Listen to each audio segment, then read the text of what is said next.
Okay, so this is figure I'd give you a video of what you're be thinking about purchasing if you decide to get it. It's a 14-foot low boat. It has a boat cover, as you can see. Figure I'd give you a video and a bunch of pictures so that way you have a full understanding. It's a pretty well boat. I mean, I took care of it pretty good, and I've had it for 6 years and caught a lot of fish off of it. So just figure you get a good view of what it looks like outside.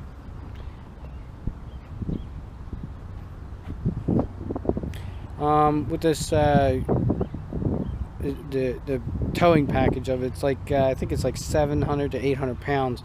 Well, it's not even that. It's probably like 600 pounds. So like a small car can tow this. I used to tow it with a caliber. I mean, I got a Escape now, but it feels like there's nothing on the back of it when I'm towing it with the Escape. But even when I was towing it with my caliber, I mean, a small light car like a caliber 4-cylinder can pull this. I pulled it all the way down to Charlotte, North Carolina, and I had no problem with it at all. Now the rack, the skeleton rack that holds the tarp up, cover, these little things here fit in where the oar holder is. So they just pop in like that, and then that bar goes across the top, and then there's a piece of Velcro up here in the front that the other bar attaches to, and that holds pretty good as far as holding it up. It's mostly just for when you're covering it up for snow and rain, if you have outside storage and you don't have no garage or anything to keep the boat in. Works really well. It has a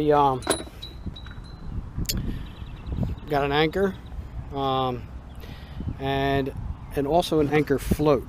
This works out real good for when you want to keep your spot. If there's other fishermen out there and you want to go someplace, pick somebody up on the shore or something like that, and you want to hold your spot where you were anchored at so nobody takes your fishing spot. If that's the case, I don't know, wherever you depend on be fishing, but you can this anchor, you just untie from here, and then you just let the anchor off while you have it setting out there in the water. And then when you go pick the person up and come back, you just grab the end of the line here, tie it back to your boat, because you'll see this floating out there in the water somewhere. You have a this here is great for when you unhitch, jack stand. And this tire here, this is a spare tire. Put the anchor back. This spare tire, I mean, I got 2 bolts holding it in, but what's great about this is it's got the hub also that goes with it. So if you have a bearing that goes bad in the axle when you're on the road, you can remove the hub, and it has this whole set of bearings and a whole hub and everything. All you do is pull the hub off of that. If you have a frozen wheel bearing, it seizes. You just pull that whole wheel bearing and everything off, whole hub off, and then this here is self-contained. You just take off the see, it has the old studs for when it just held the tire, but I wanted to have an extra set of bearings and a wheel bearing seal and everything in case, because I would trailer this sometimes down the down the shore or down the North Carolina, so I needed to have an extra set of bearings and a spare tire in the event that something happened. But fortunately, I never had to use it. I always pretty much take good care of the tires and the bearings. I got bearing buddies on here, which is great because when you pack this with a grease gun, it has an indicator that pops out, so it lets you know how much grease is in the wheel bearing. It's a tilt trailer, so when you pull this little lever here, it pivots on here. In another video, maybe if I get a chance, I'll show it. But you pull this pin and this thing tilts, and you can actually lay this boat right on the ground. And it's great for when you're in like real shallow water and you need to put the boat in the water. It's real easy to put the boat in the water. Also has navigation lights, the seats, these down east rigger rod holders. It's got 4 of these. These things are great. I don't know if you're familiar with these down east rod holders, but you can position them in a lot of different angles. And when you put your rod in here, it's got a quick release, so it just pop when the fish hits. You just grab it and it pops right out. It's not secured real tight onto the boat, but you know, you tighten it up onto the boat. Battery box. Oh, it comes with the thing for the water. This is a cup for when you want to run the motor without it being in the water. You just put this on the side there, and you connect the garden hose up to it, and you can run it out of the water.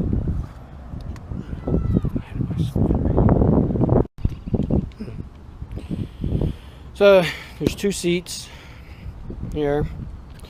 They pop out, you can see, and fold down. You take them off, they come out for easy storage. You don't want to store them with the boat cover. The front one, the front boat seat comes out also. This here is also, this is a line holder for your anchor if you want to anchor it to a certain depth. Cup holders, there's 3 of them. There's one here, and one over there. Comes with 2 life jackets and a gas tank and the line that goes all the way back to the motor. Fire extinguisher, of course the boat motor, 9.9 Johnson. A little trolling motor. It's only 46, I think it's 46 pounds thrust, 45 pound thrust, but I mean it's great for this boat. I mean, I have a 55 that I had on here, but I'm keeping the 55 for my boat, and I happen to have another trolling motor that I'm going to sell with this one. Got transducer for the fish finder. Fish finder works fine. You can scroll through all the different options, menu, scroll down. Fish finder works fine. Got a battery. This is the battery box. Battery's not that old. You gotta put it in the description. Let's see, that's where you make the connections at.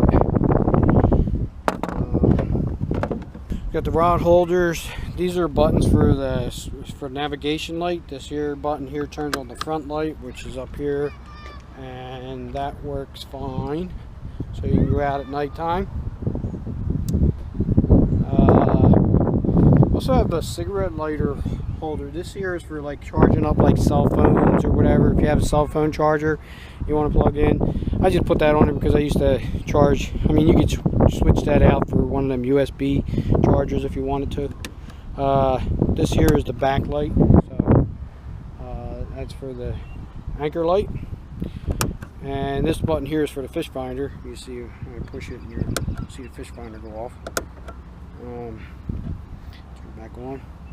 You see the version. Okay, and then this light here is for your interior lights, which are pretty bright. I mean, if you're out out night fishing and you need to tie a hook on or something like that, these lights they'll give you plenty of light for being able to see to tie on a hook. All right, you probably don't want to keep them on though because they kind of blind you while you're trying to cast at night, but they're good for cleaning out the boat when you're done fishing and you get the boat back on a trailer and you got to get all your stuff out of the boat and your gear and everything. You can see what you're doing, which is good. This light here, this button here in the back is for the, you can hear it, that's for the bilge pump, and this here fuse here is for the trolling motor, in case that happens to blow, which I never had a problem with. And then this here button here in the middle is for the exterior lights. Now I use these exterior lights for when I'm trailering. I don't normally ever use them when I'm out on the water, although you can use them for when you're out on the water, but I like to use them for when I'm trailering the boat, because you know, so people can see see the boat at nighttime when you're trailering it, and they don't whack you coming around a corner or something like that. At least they give you some kind of indication that, you know, hey, yo, you're trailing the boat. They're just LED lights that popped on there. They're real simple to put in and wire in, so yeah, that's what that button's for. Let's see, the gas tank, I don't know if I'm missing anything. Your anchor, spare tire, winch,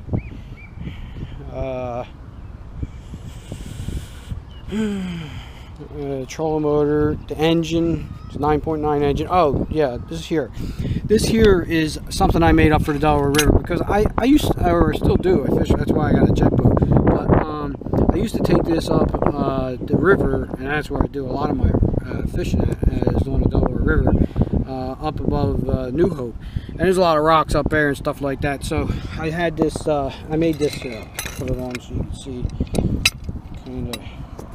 See if I can show you how it goes on this way. Maybe you can see it, I don't know. But kind of hooks on there.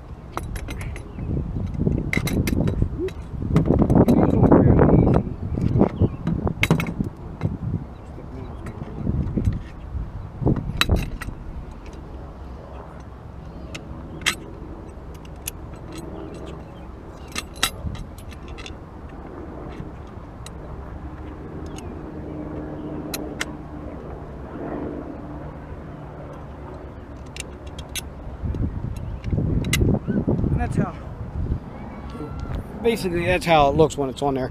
They got the nut and bolts that go, and the washers and stuff to go underneath there to screw it on. But basically that's what it looks like, and I just use that to help protect the lower unit from getting hit by any rocks, because you know, you come up, you hit a rock, boom, it hits that. So I reinforce it with some metal. This is a real heavy duty plastic, so it kind of bounces off the rocks. I was usually pretty careful when I came up the river anyway, so I kind of know the river and know where not to try to hit the boat. But you never know on the river. You can always, guys have different kinds of metal brackets that they stick on the back, but this is something I came up with, and it worked pretty effective for me for years.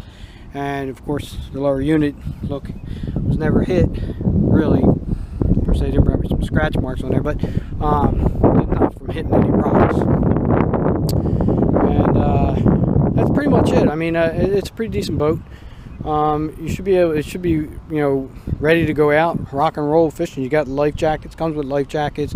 Got the oil for the gasoline mixture, because it's a 2-cycle engine. And this here was real handy too. It's a 50-to-1 mixture, and you know how many gallons you got to mix the oil with the gas. That comes in handy. You got the little earmuff thingamajigs for running the engine when it's out of the water,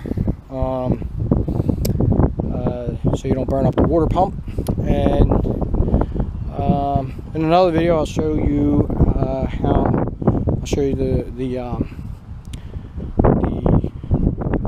motor running. Okay, so. And by the way, I forgot to show you the trolling motor. The trolling motor spins. That's the trolling motor.